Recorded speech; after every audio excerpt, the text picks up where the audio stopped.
这趟纽西兰露营车之旅，大概目前是我这一生中住在车上生活最久的旅行。我们6个人，半个月，一起生活在这部露营车里。从没想过我们会在这个最贵的季节，一起度过最难忘的跨年。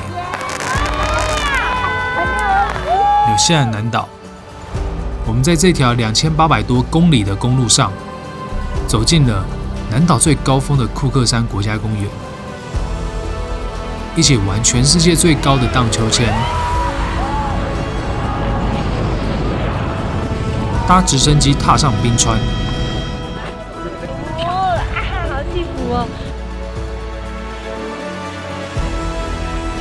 深入最美的峡湾，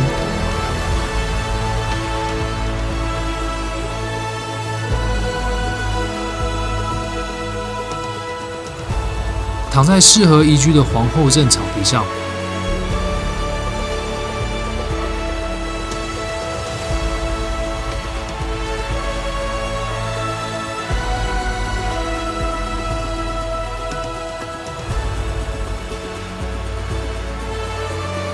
这段旅行有太多太多的故事了，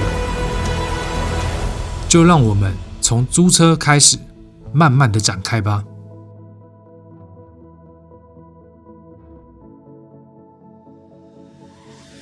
我们搭国泰航空飞到基督城，开始我们的第一站。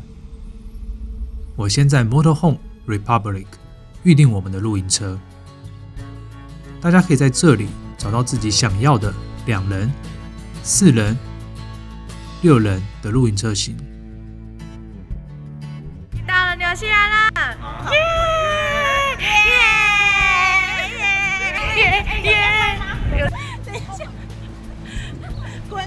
抵达基督城之后，他们会派车来接送我们。其实租车的地方就离机场5分钟的路程而已。那我们现在要前往就是我们的租车公司，等下就来看看我们的租的 Motorhome 6人座的，等下再跟大家介绍一下。现在我们到了，耶 ！So exciting！ 有的影片就是非常嗨的影片，没有温情的影片，没有偶包的影片，他自己都尴尬了，因为我跟一个外国人对到眼。这是凯的护照。我跟你讲，这本护照多厉害！我们刚刚等多久？我们刚排队排了1个半小时吧。这个护照没有5分钟就出来了。对呀，我们排了1个半小时，而且你长得明明就那么像坏人。对啊，我没有过，是超棒的。他会帮我们算好费账。我最讨厌算这种。对，105元没错。我跟你讲，纽西兰租车真是他妈的有多贵。我们这样子总共15天，大概台币14万，6个人平分，所以1个人大概2万多，还没有算油钱哦，还没有算露营费哦，而且还有柴油税哦。你这样让我好紧张。It's important that you put in all of these details, especially the third-party details. Okay, so if you need to call us, this is our telephone number right here.现在在讲说还有个柴油税的部分，我们在回来的时候看开了多少公里，就要算给多少柴油税。像是100公里要付7.3纽币。现在 review 完一些 details， 然后我们现在去看我们的露营车，然后我们要整个再了解一下露营车整个怎么操作，怎么用。现在要拿洋芋片了啊！现在我们就要来了解一下租车的过程吧。这就是我未来我们15天吃个洋芋片好饿。15天的车，好，那走吗？来，现在在检查车身到底有没有任何的损伤，在我们租借之前，所以我们都要先 double check， 先确定好。建议大家可以先自行拍好照片，以防后续有任何的争议。在检查的过程中，最好是全程跟着工作人员。杯水系统，在这个半个月中，我们几乎没有使用我们车上的厕所，反倒厕所变成是我们的储物间。因为我们都不想要清洗大家的排泄物，所以我们都在露营区、超市、公共厕所或是大自然中解决。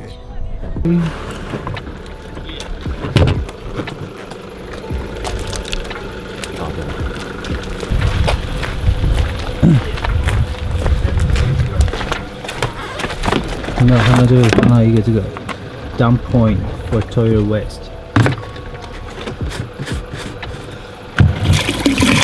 然后那个 toilet chemicals。瓦斯系统， Your LPG is here. 大家千万要注意，在车子静止的时候才能使用瓦斯。使用前要先打开瓦斯开关，不用的时候记得要先关起来，不然忘记的话，车在行驶的过程中很容易造成危险。灰水系统，现在就是说你要把那个脏水装在这里的，然后这里要把它打开，才会脏水才会跑掉。对。灰水指的就是洗手台还有厕所淋浴后的脏水。车上会提供管子，将管子接上之后打开阀，就可以将灰水倒出来哦。对，准备泄洪了。哦，这是我们的灰水。切记，灰水和黑水只有在特定的地方才能倒掉，通常在露营区里面都会有，所以不能随便倒在大自然里哦。充电系统，露营区有分可充电的露营区，还有无法充电的。因为我们需要充电摄影器材，所以基本上我们是2天会进一次可充电的露营区。停好车位就可以将充电座接上，这时候车内的插座才能使用哦。补水系统，车内的水如果用光了，就需要用他们提供的管子接上。This will be the fresh water. So to add water to the tank. 从这个地方补上新的水。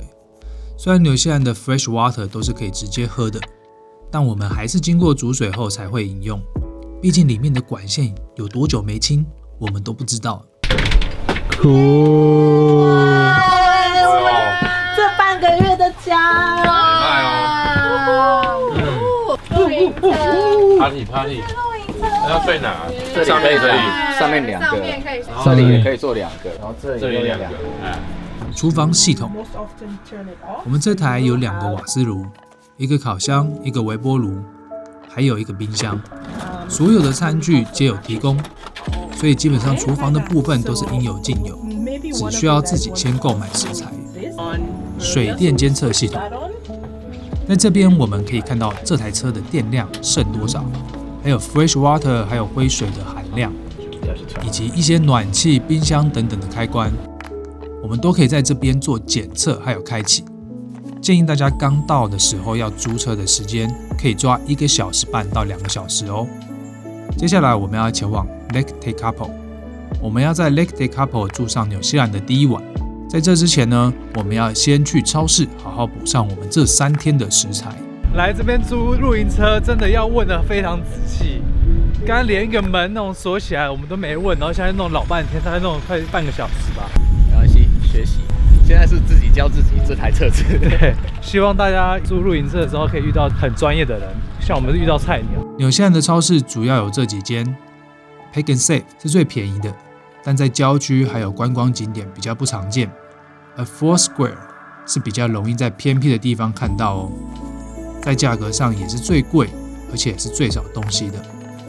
而我们主要都是自己煮比较多，因此也省掉我们很多外食的花费。买完了，这是今天我们的全部的，应该3天份的量。这个现在已经来到已经来到200，大概已经买4000多块了。冰箱先来。现在冰箱有没有冰啊？冰箱没有冰啊？要把那个什么打开。可是有打开啊，我记得。那个 fridge 有打开。买完之后就正式踏上我们的公路之旅了。而凯当上我们这整趟的司机，开上几乎整趟的旅程。哦，凯还是我们的中医师哦。是我们第3位病患客人。下一位是你吗？那丽彤则是我们的会计，我们每个人都会先缴上一笔费用给他当做公费，所有的费用就从公费里面扣，多退少补。Cindy 她是纽西兰人，我们所有不懂的都会先问他。那 Angus 是机动组，同时也是这趟的摄影师。小旺呢也是机动组，他是负责我们整趟的厨师，而我呢则是整趟行程的规划，加上摄影制作。好，来到 Lake Tekapo 也已经晚上10点多了，我们在晚上11点多结束我们的晚餐。耶，这是我们第一个晚餐。上菜啦！主厨上菜。哇，蔬菜面。耶，这是去外面采的花是？没错。太专业，我拿胡椒盐。终于吃到纽西兰的第一餐了。真的好久哦，我这一餐等了好久。得来不易啊！真的。谢谢你们了。闪电。闪电。Yes。Yes。我们不要再了啦。茄子。好了。Go。衣服。哪里有衣服啊？有啦。隔一天的早晨，我们终于可以享受到这里超美的湖景。虽然我们是到了 Lake Tekapo， 但是我们其实是住在附近另外一个比较小的湖的旁边的露营地，叫做 Lake McGregor Campervan Site。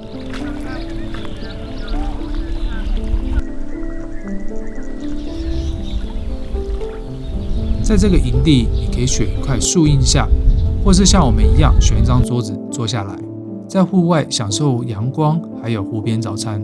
快吃！耶！第二天早上，等一下，我们自己在车上做早餐，非常的简便。非常简便，就搞很久了。哦，在湖边吃早餐最爽了。煎炸的鸟。那这个营区非常的简便，连取水都是这么的复古。要倒掉一些。这边是洗碗的地方，洗手洗碗。那为什么我会选择这里住上一晚呢？因为我们第一天晚上不需要用到充电，所以选了一个比较不错又便宜的 camping site， 一晚一个人只要10块纽币。至于如何挑选露营地，我们下集会再做详细的介绍。纽西兰夏天这个季节，不管走到哪都可以看到满满的鲁冰花，对我们来说真的非常的特别。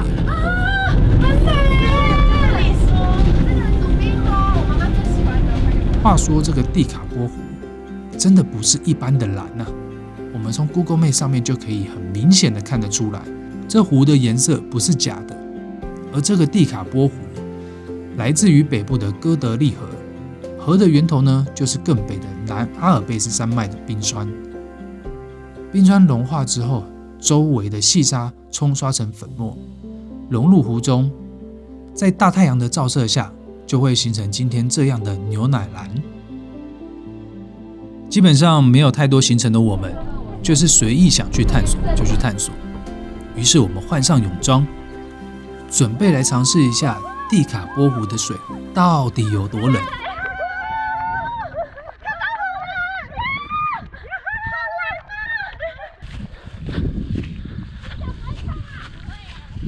羊呢？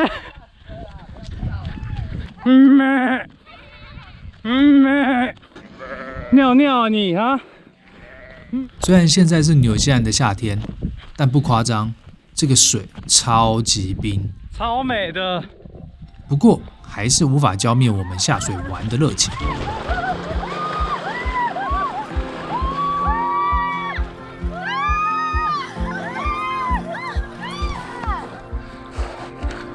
哦。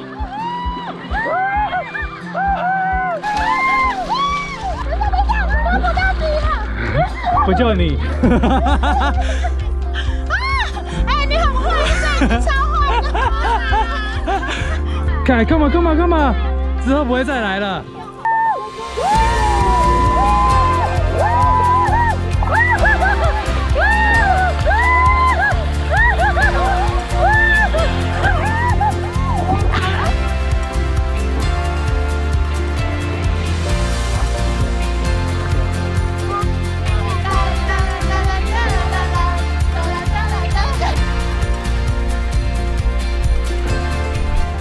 还有这一望无际的草原，看了就想直接躺下来好好晒一场太阳。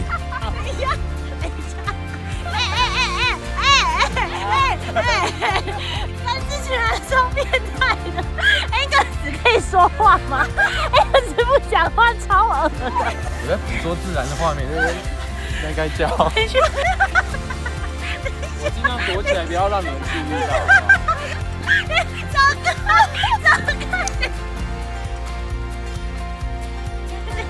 怎么只剩下你一个人啊？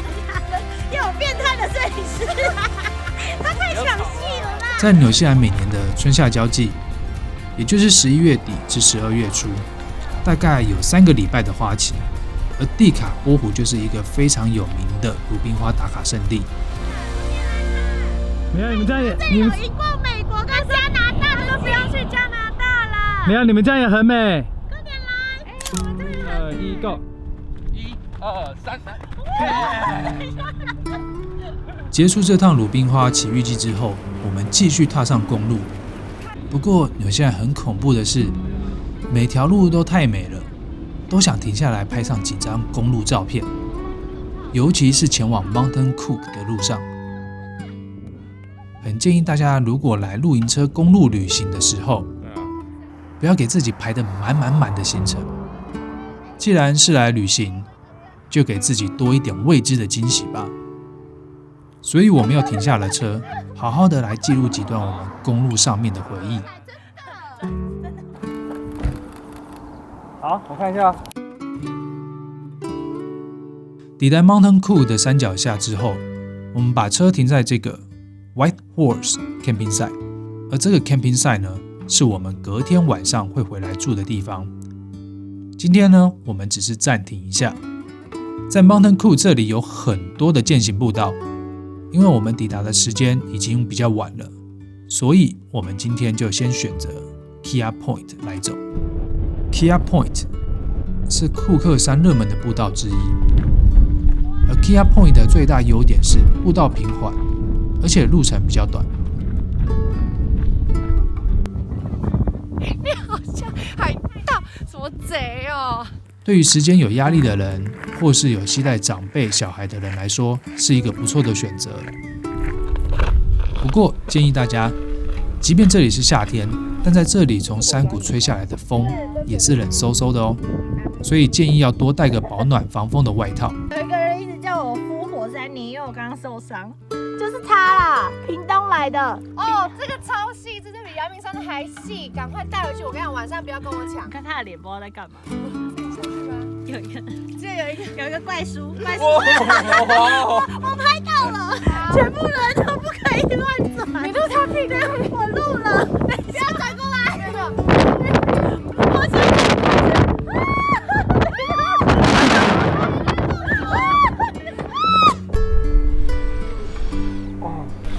小心这个哦，不要刺到你鸡鸡哦。步道终点能同时欣赏纽西兰最高峰的库克山，还有冰河的堰塞湖 Muir Lake。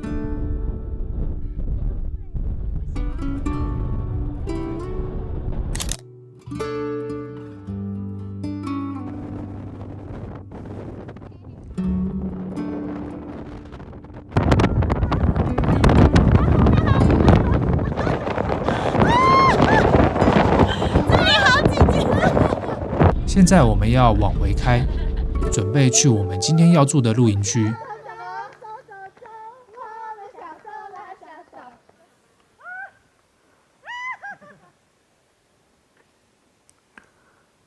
这里就是我们今天要住的地方。这个露营区叫 Glen Taylor， 然后我们等一下去这边 check in。这间是有提供充电的，一人一晚要25块纽币。每天晚上我们其实都很兴奋、很期待的可以体验到不同的露营区。可惜啊，我们都是精力旺盛的玩到晚上才回到露营区，没办法好好拍到每一个露营区的 tour。那我们纽西兰露营车的 vlog 第1集就到这边结束咯。那记得大家可以支持一下我的频道，按赞和订阅，然后开启小铃铛，就可以第一时间看到我们的第2集哦。这个光线蛮美的。谢谢你哦。真的，这样不行，这样下巴会有点。你很靠腰。下一集我们会去 Mountain Cook 最有名的步道 Hooker Valley， 期待的话大家可以先看一下预告哦。